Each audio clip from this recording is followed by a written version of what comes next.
If you are a fiction writer, I highly recommend that you read Dr. Lisa Feldman Barrett's How Emotions Are Made. And I think the value for you as a fiction writer is in this. When you're telling a character story, what you're really doing is telling a story of their emotional states over time, based on the different experiences that they're having. And in order to do that, you really do have to understand what emotions are. And we do have a naive realist approach to viewing the world. All of us do, right? It's kind of hardwired into us, where we kind of take a very essentialist, face value view of the experiences that we're having. And Barrett's book offers a much more nuanced approach to thinking about emotional states. She, like many other people right now in the cognitive sciences and neuroscience and even philosophy, are rejecting Descartes' idea that I think, therefore I am, and are moving more toward an idea of I feel, therefore I am, because our feelings inform how we think about the world and how we make sense of the world, which I think is an important ingredient to understanding our characters and also understanding this book and the ideas that she's presenting in this book. Because she takes a more constructivist view of emotional states, that they're not just experiences that are passed down through evolution in our brains and we're just having these experiences because they're evolutionarily hardwired into us. She thinks of it as more of a reciprocal process between what's biologically programmed into us, as well as our experiences in our society and our culture. And so a character might have an affective experience, right? They have affect, they have a physical or emotional reaction to something.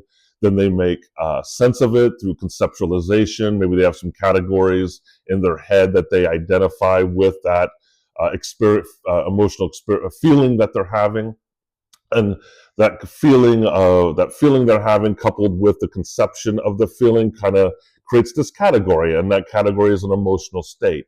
And this can be informed by how they make sense of their emotions, can be informed by their personal experiences, what they've been through in the past, their culture, and how their culture explains emotions to one another, and what people in their culture explains emotions to one another, and help categorize them. It can also be context, right? Like the situation that somebody's in. So all of these factors can go into how a character and a reader and a writer make sense of different emotional states. And I think that's really important when we're thinking about creating very complex, nuanced characters. And I think another thing she adds to the conversation in terms of writing is this idea of granular emotional states, where you're getting down to really specific emotional experiences that a character can have. And I've posted a couple other videos about this, but thinking in terms of, like, what is a very contextual, nuanced, emotional experience that a character might have, and how can you define that? She talks about in terms of helping an individual help emotionally self-regulate or become more aware of their emotional states. But I think in terms of writing, when we're dealing with characters' emotions a lot, you can also transfer that idea to your fiction and think about, what are those granular, very nuanced emotional states that your characters might be having. And then I also am associating this with John Trudy's book, The Anatomy of a Story, another good book to read if you are a writer. And the one concept that he provides in that book is this kind of idea of a web of characters. So you have your main character who's going through their emotional journey, and having all these experiences. And then you have all these side characters, and some of them are more important than others, but they're all serving to help that character along their journey in some fashion. And sometimes they're reinforcing that character's ideas, sometimes they're contrasting the character's ideas or aspects of their personality, or augmenting aspects of their personality, or reflecting, whatever it might be. And you can also think about that in terms of the emotional journey the character's on as well.